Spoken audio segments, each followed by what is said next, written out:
بندہ تو وہ ٹھیک نہیں تھا، نیپولین، اور کسی نے اس سے پوچھا تھا بتا زندگی میں پیسے لینے کا مزہ کب آیا؟ اس نے کہا کہ مجھے مزہ تب آتا تھا کہ میں اپنی ساری کمائی لا کے اپنی اماں کے ہاتھ پہ رکھتا تھا، اور پھر جب میں اپنی ماں سے تھوڑا تھوڑا خرچہ لیتا تھا نا، تھوڑا تھوڑا، توجہ ہے میری بات پہ؟ اماں جی 10 روپے دے آجے، کہ تو جب میں تھوڑا تھوڑا خرچہ لیتا تھا نا تو مجھے یوں لگتا تھا جیسے میں بادشاہ وقت کے سامنے کھڑا ہوں اور وہ خزانے کا منہ کھول کھول کے مجھے دیتا جا رہا ہے۔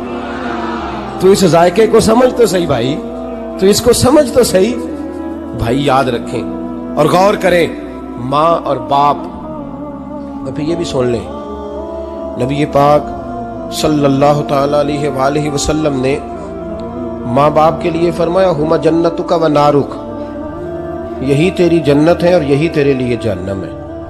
اگر یہ راضی ہو گئے تو تیرے لیے جنت ہے، ناراض ہو گئے تو چاہے تو ایک 100 پیر کے مزار پہ حاضری دے آ، لیکن جب تک ابا راضی نہیں اتنی دیر تک اللہ راضی۔ یہ حدیث پاک ہے، حضور نے فرمایا جس کے والد راضی اس کا اللہ راضی، اور جس کا باپ ناراض اس کا اللہ۔ ہاں بے شک، اب یہ حدیث ہے نا تو سارے ولی ایک طرف بیٹھ جائیں، کہیں یا اللہ بخش دے مرید کو، لیکن اگر ابا کہے یا اللہ نہ معاف کرنا تو اللہ ان اولیاء کی نہیں مانتا، والد کی مانتا ہے۔ اس لیے بلے شاہ آسمانی اڈدیاں پڑھنا ہے، جیڑا گھر بیٹھا انہوں پڑھیا ہی نہیں۔ بھائی یاد رکھو، ماں باپ سے پیار کرو، ان کی خدمت کرو، ان کے پاس بیٹھا کرو، اور ماں باپ کو ٹائم دیں، وقت دیں، چند گھڑیاں ان کے پاس بیٹھیں۔ آپ یقین کریں ابا جی سے آپ مشورہ کر لیں، صرف مشورہ، مرضی بے شک اپنی کریں، لیکن اس مشورے میں آپ کو اتنا سایہ ملے گا کہ زندگی میں کبھی ناکامی نہیں ہوگی۔ پر اسی سجن دی مننی ابے دی نہیں مننی، تو پھٹے پہ جو نلائق ہماری طرح کا بیٹھا ہے اس سے مشورہ لینا ہے، والد سے نہیں لینا۔ باپ کے پاس بیٹھیں، اس سے مشورہ لیں۔ میرے ابا جی کسان تھے، میں نے اپنی زندگی میں ڈھیروں چیزیں اپنے باپ سے سیکھی ہیں، درجنوں چیزیں سیکھی ہیں۔ میرے والد بڑے خوددار تھے، مزاج میں عجیب سی خودداری تھی۔ کوئی بندہ کبھی حال پوچھ لیتا تھا نا کہ حالات کس طرح کے ہیں، تو فرماتے تھے بھائی اگر بتانا ہوا تو اپنے اللہ کو بتاؤں گا۔ الحمدللہ بڑا فضل ہے، میں نے ان کے ہاتھوں پہ ہمیشہ چھالے دیکھے، ہمیشہ چھالے، لیکن ان کا ہاتھ کبھی کسی دنیا دار کے سامنے پھیلتا ہوا نہیں دیکھا۔ لوگ مجھے کہتے ہیں آپ کس پیر صاحب کے صاحبزادے ہیں، تو میں کہتا ہوں میں اس پیر کا صاحبزادہ ہوں جس نے محنت کر کے حلال کی کمائی کھائی ساری زندگی۔ یہ لوگ پیر نہیں ہوتے، یہ مرشد نہیں ہوتے، اور میں نے درجنوں چیزیں سیکھی ان سے۔ تو سیکھنے تو بیٹھ، تجھے ہزاروں چیزیں ملیں گی۔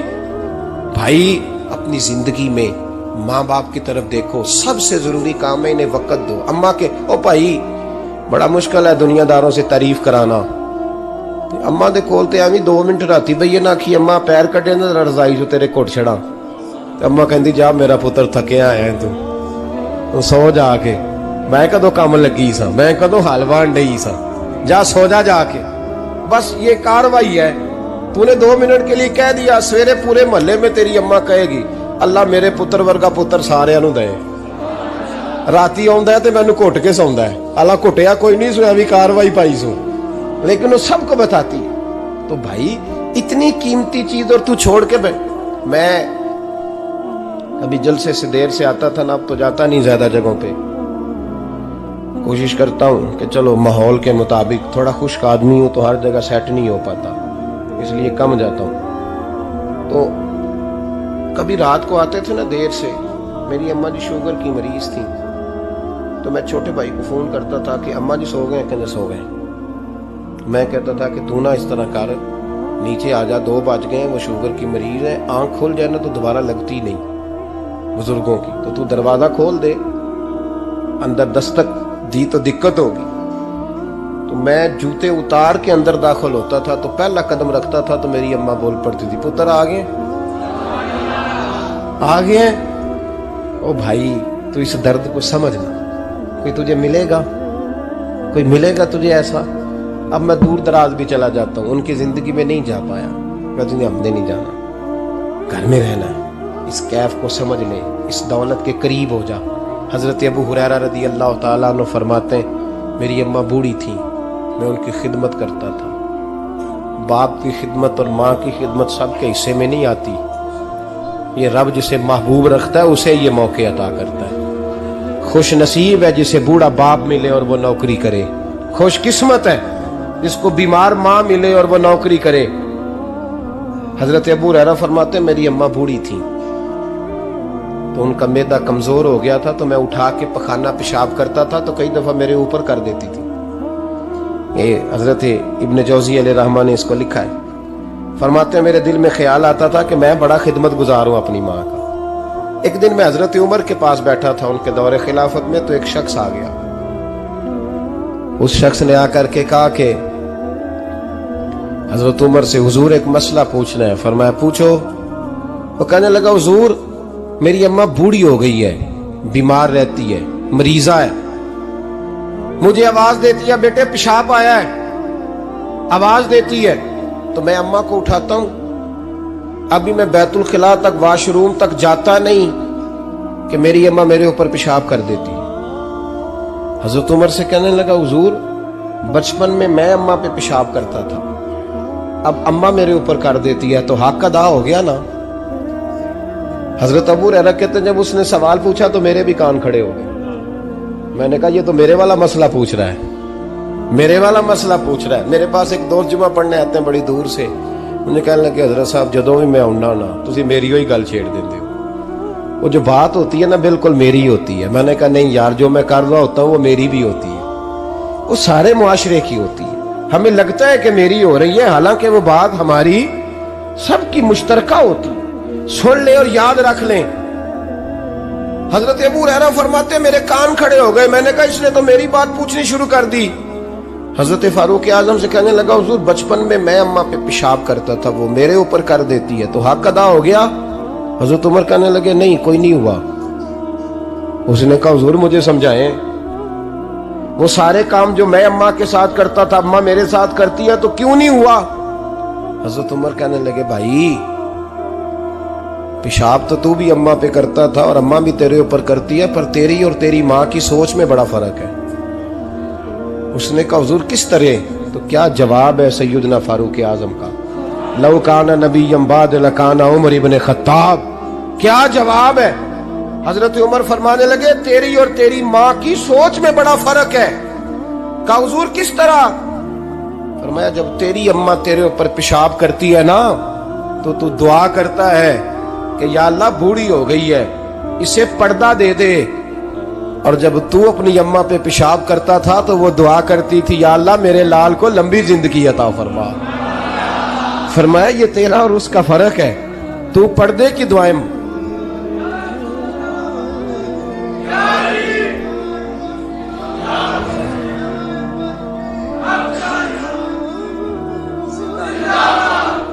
سنے عزیزو۔ کہا جب تیری اور تیری ماں کی سوچ میں، اور نبی پاک صلی اللہ علیہ وسلم نے فرمایا ہے جتنے بھی گناہ انسان کرتا ہے نا اللہ کریم سزا کو روک دیتا ہے، قیامت میں سزا دے گا، اور جو ماں باپ کا نافرمان ہے نا اس کو دنیا میں بھی سزا ملے گی۔ جو ماں باپ کا نافرمان ہے اسے دنیا میں بھی، آپ یقین کریں بچے تھوڑا سا پڑ جاتے ہیں بیچارے تو ماں باپ سے کہتے ہیں ابا جی تسی پرانے دور دے ہو، تو انہوں کی پتا ہوئے، اور تجھے پتہ ہی نہیں بھائی، تجھے خبر ہی نہیں، یہ پرانے دور کے نہیں، تو بیوقوفوں کے دور کا ہے، تو سمجھ یہ کوئی تعلیم ہے؟ اکبر الہآبادی نے کہا تھا ہم ایسی لاکھوں کتابیں قابل ضبطی سمجھتے ہیں، ضبط کرنے کو دل کرتا ہے، ہم ایسی لاکھوں کتابیں قابل ضبطی سمجھتے ہیں جن کو پڑھ کے بیٹے باپ کو خبتی سمجھتے ہیں۔ بات ہے کرنے والی، ماں اور باپ اتنا بڑا درجہ ہے، اور بھائی سن لو اور اس بات کو یاد رکھنا، دنیا میں سیابی ہونے سے بڑی ولایت کوئی نہیں، سارے ولی غوث کتب ابدال مل کے بھی سیابی کے قدموں کی خاک تک کو نہیں پہنچ سکتے، لیکن حضرت اویس کرنی سیابی نہیں بن سکے صرف اپنی اماں کی وجہ سے، پیچھے رہے۔ محبوب نے فرمایا تو وہاں رہ کے ماں کی نوکری کر، تیرا نبی تجھ سے راضی ہے۔ اتنا بڑا کام انہوں نے چھوڑ دیا، حضور کی ظاہری زیارت نہیں کر پائے، اور تو کہتا ہے میں فلانے پیر صاحب کے آستانے پہ ہوتا ہوں، اماں بڑے بھائی کے پاس ہوتی ہے، میں جاتا ہوں تنظیموں کے ساتھ، جماعتوں کے ساتھ، اور اماں فلانے کے ساتھ۔ یہ کیسی بات ہوئی؟ یہ کس طرح کا مسئلہ ہوا؟ جو تیری ڈیوٹی ہے اس ڈیوٹی کو پہلے ادا کر، نوکری کو پہلے کر، فرائض کا ادائیگی پہلے کر۔ تو فرض چھوڑ کے نفل کے پیچھے جا رہا ہے، اس کام کو پہلے سر انجام دے۔ میرے نبی پاک صلی اللہ علیہ وسلم نے فرمایا والدین کے نافرمان کو دنیا میں سزا ملتی۔ حضرت مالک بن دینار رحمت اللہ تعالی علیہ فرماتے ہیں مجھے اللہ نے 60 حج کرنے کی توفیق عطا فرمائی۔ کتنے؟ بول کے بتائیں۔ جس بندے کے پاس اتنے پیسے ہوں کہ حج پہ جا سکے، آ سکے، اور جتنے دن رہنا ہے گھر والوں کو خرچہ دے سکے، اس پر حج کرنا فرض ہے۔ پتہ ہے آپ کو اس پہ حج کرنا؟ اس لیے بیان کر رہا ہوں کہ حج کی درخواستیں جا رہی ہیں۔ ہم پتہ کیا کہتے ہیں؟ ہم کہتے ہیں بچے بڑے ہوں گے، شادی کروں گا پھر جاؤں گا۔ یہ کس نے فتویٰ دیا ہے؟ یہ کس سے آپ نے پوچھا ہے؟ وہ جب بڑے ہوں گے ان کی شادی کی چیز اس وقت آپ پہ فرض ہوگی۔ ابھی جو فرض ہے اس کو ادا کریں۔ اور یہ ترمذی شریف کی حدیث ہے، یاد رکھ لیں۔ نبی پاک صلی اللہ علیہ وسلم نے فرمایا جس پر حج فرض تھا اس نے کیا نہیں، بغیر حج کیے مر گیا، یا یہودی ہو کے مرے گا یا عیسائی ہو کے مرے گا۔ اتنا بڑا حکم ہے حج کے حوالے سے، لیکن لوگ انتظار کرتے رہتے ہیں پتہ نہیں کس چیز کا۔ جب آپ کو اللہ موقع دے، ہمت دے، تو پہلی فرصت میں یہ فریضہ ادا کریں، یہ ضروری کام ہے۔ حضرت مالک بن دینار فرماتے میں نے 60 حج کیے۔ ایک حج کے موقع پر میں نے بڑا رش دیکھا، لاکھوں کا اجتماع ہوا۔ میری باتوں کی سمجھ تو آ رہی ہے نا آپ دوستوں؟ جو نہیں بول رہے انہیں بھی آ رہی ہے نا؟ اللہ جزا دے۔ کہتے لاکھوں کا مجمع تھا، تو میرے دل میں خیال آیا، میں نے کہا اے اللہ اتنے لوگ آئے ہیں، ان کا حج قبول بھی ہوا ہے کہ نہیں؟ فرماتے ہیں میں سوچ رہا تھا تو رات کو نا خواب میں نے کسی کہنے والے کو کہتے ہوئے سنا کہ سب کا قبول ہو گیا ہے۔ بلخ کا رہنے والا محمد بن ہارون بلخی ہے، اس کا حج قبول نہیں ہوا۔ فرماتے ہیں شہروں کے علیحدہ علیحدہ خیمے لگتے تھے۔ اب بھی آپ حج کرنے جائیں تو پاکستانیوں کی رہائشیں علیحدہ ہوتی ہیں، انڈین کی علیحدہ، بنگلہ دیش کے علیحدہ، مصری، یمنی، سب لوگ علیحدہ علیحدہ رہائشیں ہوتی ہیں، جھنڈے لگے ہوتے ہیں ملکوں کے۔ کہتے ہیں میں نے سویرے اٹھ کے ڈھونڈنا شروع کر دیا، ڈھونڈتا ہوں وہ بندہ ملے۔ کہتے ہیں جہاں بلخ شہر کے لوگ رہتے تھے وہاں چلا گیا، تو میں نے لوگوں سے پوچھا تم میں محمد بن ہارون بلخی کون ہے؟ لوگ کہنے لگے وہ تو بڑا نیک آدمی ہے، پرہیزگار ہے، بڑے بولے بھالے، بڑے اللہ والے، ریاض آپ کو بس ہم ہی جانتے، وہ تو بڑا نیک ہے، پرہیزگار آدمی۔ تو میں نے کہا اچھا کہاں ہے؟ انہوں نے کہا پہاڑ کے پیچھے اس نے خیمہ لگایا ہوا ہے، ساری رات عبادت کرتا ہے، سارا دن روزہ رکھتا ہے، قائم اللیل ہے، صائم الدہر ہے۔ کیا بات؟ فرماتے ہیں میں ان لوگوں کی بات سن کے حیران ہو گیا کہ مجھے کیا بتایا گیا، یہ کیا کہہ رہے ہیں؟ فرماتے ہیں میں پہاڑ کے پیچھے گیا۔ حضرت مالک بن دینار علیہ رحمہ فرماتے ہیں جب میں وہاں پہنچا تو میں نے اس شخص کو مصلی پہ بیٹھے دیکھا، کثرت عبادت کے آثار اس کے وجود پر نظر آ رہے، سیدھا بازو اس کا کٹا ہوا تھا۔ فرماتے 2 رکعتیں مکمل کر کے نا میں نے اسے السلام علیکم کہا تو مجھے کہنے لگا وعلیکم السلام، آپ مالک بن دینار ہیں؟ میں نے کہا بڑی اس کی فراست ہے۔ فرماتے پھر اس نے ٹھنڈی سانس لی، کہنے لگا آپ کو خواب آئی ہوگی کہ میرا حج قبول نہیں ہوا۔ فرماتے ہیں مجھ پر اور بجلی گری کہ کیا کہہ رہا؟ فرماتے میں نے کہا یار لوگ بھی تیری تعریف کر رہے ہیں اور تیری بصیرت بھی بڑی ہے، تو یہ ماجرا کیا ہے؟ کہنے لگا آپ نہ پوچھیں۔ یہ کہہ کے اس نے رونا شروع کیا، دیر تک روتا رہا۔ میں نے کہا نہیں یار تو بتا۔ کہنے لگا نہیں آپ نہ پوچھیں، آپ ناراض ہوں گے۔ میں نے کہا میں نہیں ہوتا، تو بولنا۔ کہنے لگا حضور 24 سال ہو گئے مجھے حج کرتے ہوئے، 24واں حج ہے میرا، اور ہر سال کوئی اللہ کا ولی آ کے بتاتا ہے کہ جا چلا جا تیرا کوئی نہیں قبول ہوا۔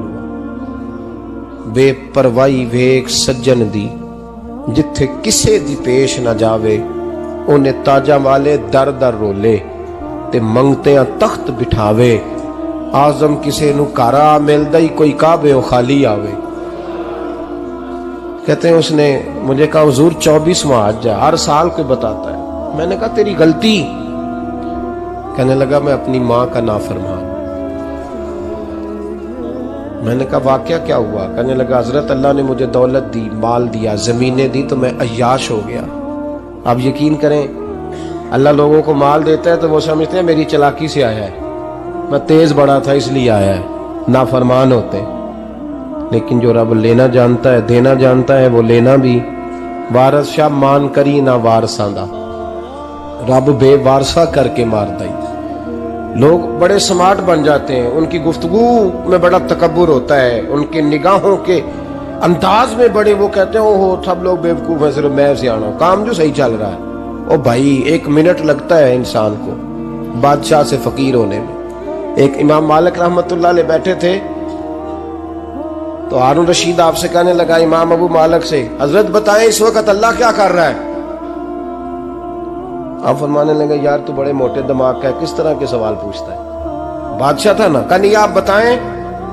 تو امام مالک فرمانے لگے تو تخت پہ بیٹھ کے سوال پوچھتا رہتا ہے اور میں نیچے بیٹھ کے جواب دیتا رہتا ہوں، نیچے آ پھر بتاتا ہوں۔ اس نے کہا جناب بتائیں۔ فرمانے لگے تو سوالی ہے نا، تو تو نیچے بیٹھ اور میں اوپر بیٹھتا ہوں۔ کہ جناب آ جائیں۔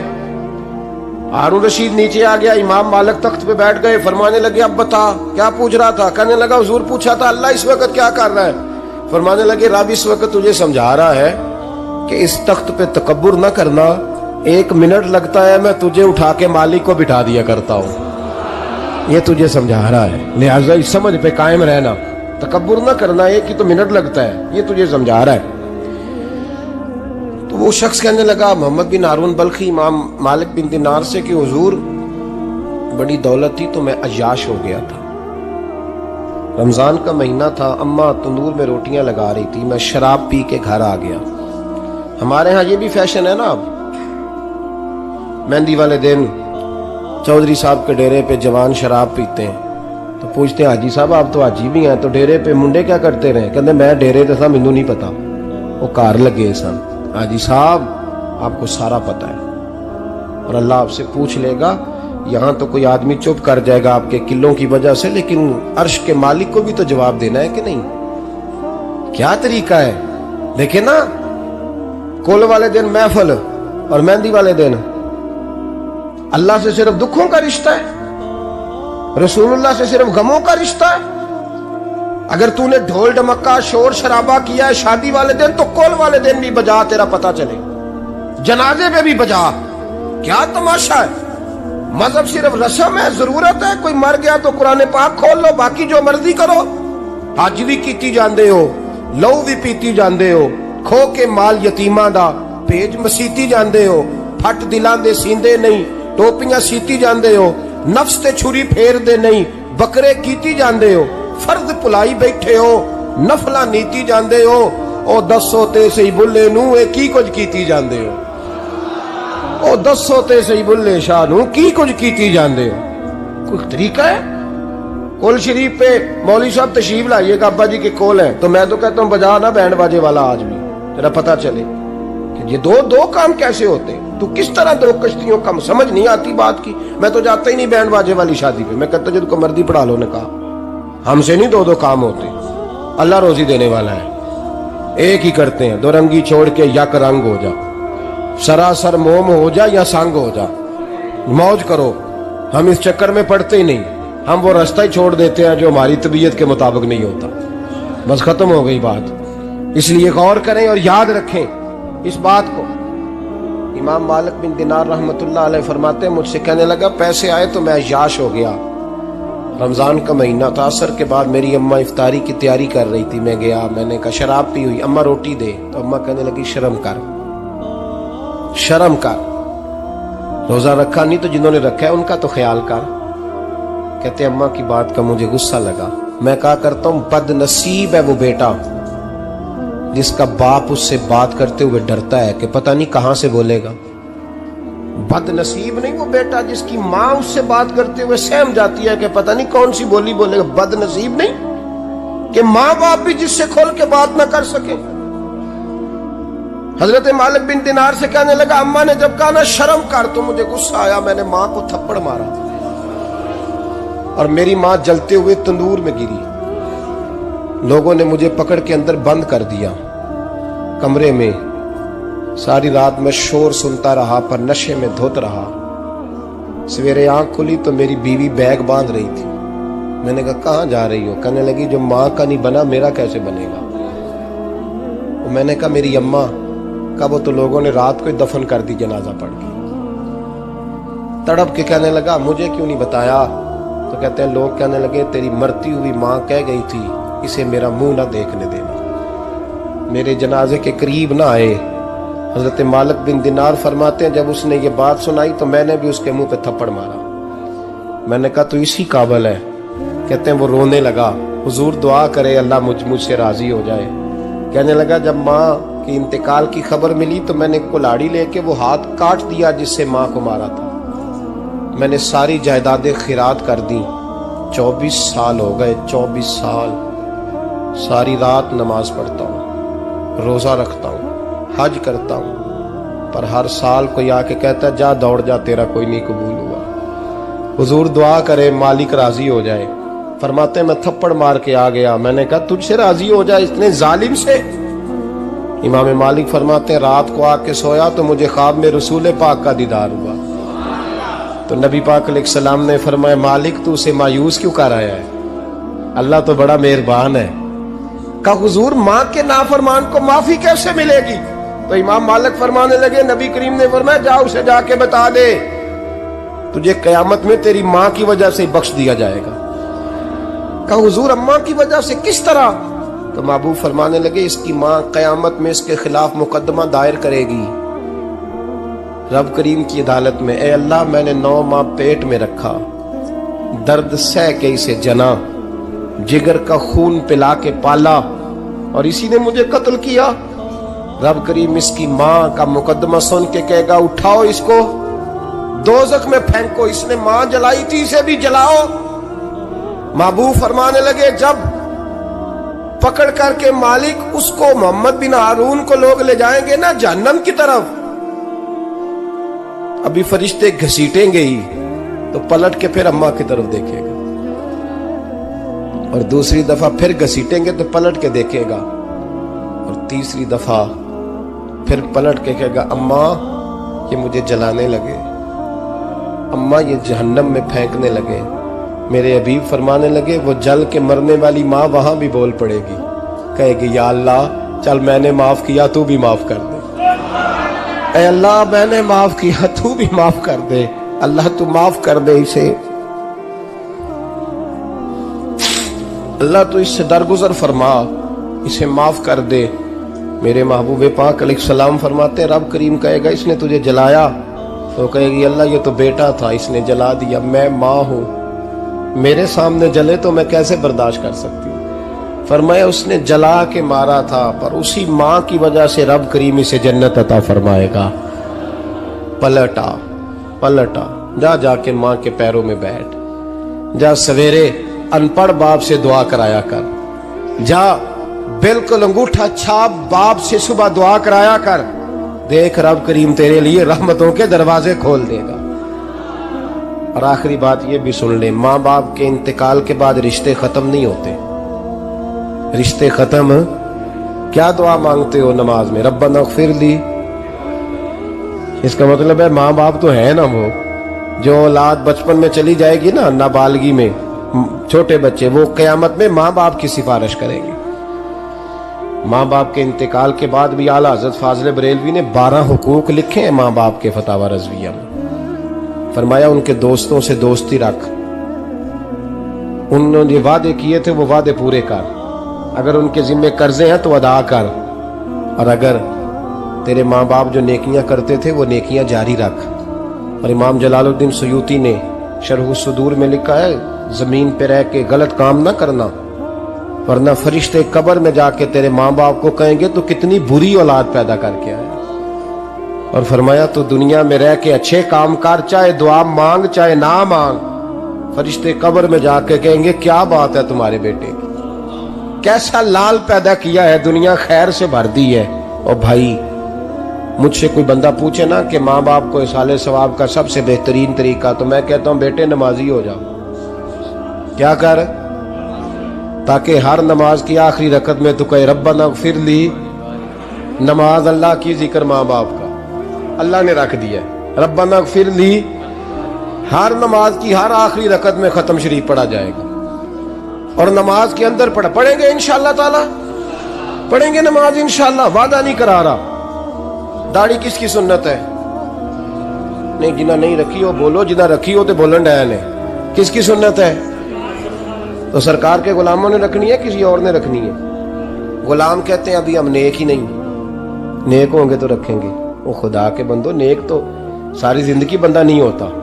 کبھی کسی نے دعویٰ کیا ہے ولی غوث کتب نے کہ اب میں بالکل گناہ نہیں کرتا، میں پاک صاف ہو گیا ہوں؟ کیا ہے کبھی؟ یہ شیطان کا وسوسہ ہے. داڑھی حضور کی سنت ہے. اور رکھو تو نبی پاک کی مرضی کے رکھو، پوری مٹھی رکھو، اپنی مرضی کی نہ رکھو. جتنی مجھے اچھی لگتی ہے اتنی میں نے رکھ لی. ایک مٹھی داڑھی رکھیں. ساری دنیا کی ٹرینیں گزرتی ہیں تو گزر جائیں، نماز کا وقت نہیں گزرنا چاہیے. بس ختم ہو گئی بات. دنیا تو چند روز ہے. او پہ دس دیا قبراں جنہ تے پھول پے، ادھروں کوئی نہیں جی آمدہ تے ادھروں لکھاں گئے. نماز سب سے پہلے، اس لیے کہ رب رسول کے بغیر ہمارا گزارا ہی نہیں. نماز، قرآن پاک اور درود و سلام یہ قضا ہونا ہی نہیں چاہیے، جو مرضی ہو جائے. اور ساتھ ساتھ سنت اور شریعت کا لحاظ کرنا سیکھیں. اور میری اپیل یہ ہے، ہر عمارت پہ غلاف نہیں چڑھتا، صرف خانہ کعبہ پہ چڑھتا ہے. ہر کتاب کا غلاف نہیں ہوتا، صرف قرآن پاک کا ہوتا ہے. ہر بی بی کا پردہ نہیں ہوتا، صرف مسلمان عورت کا ہوتا ہے. جو چیزیں پردوں میں ہوتی ہیں نا وہ مقدس ہوتی ہیں. اور بھائی ٹافی سے بھی ریپر اتار دو تو مکھیاں بیٹھنے لگتی ہیں. تو جو بی بی پہ پردہ ہوگی اس پہ بری نظریں نہیں جمیں گی. ڈیوٹی ہے آپ کی، بیٹیوں کو پردہ کرائیں، بہنوں کو پردہ کرائیں، ماؤں کو گزارش کریں. پردہ حسن ہے مسلمان کا. جس گھر میں پردہ رہتا ہے اس گھر میں اللہ کے فرشتے رحمت نازل فرماتے ہیں. یہ کوئی فیشن، کوئی طریقہ، کوئی مطلب ہی نہیں ان چیزوں. با پردہ کریں اپنے گھروں کو. دعا کرتا ہوں اللہ تبارک و تعالی میری اس حاضری کو قبول فرمائے. اللہ آپ سب کا آنا قبول فرمائے. اور جو کچھ میں نے کہا اللہ تبارک و تعالی ہمارے دلوں میں، ہماری روحوں میں اس جذبے کو جاگزی فرمائے. آخر دعوانا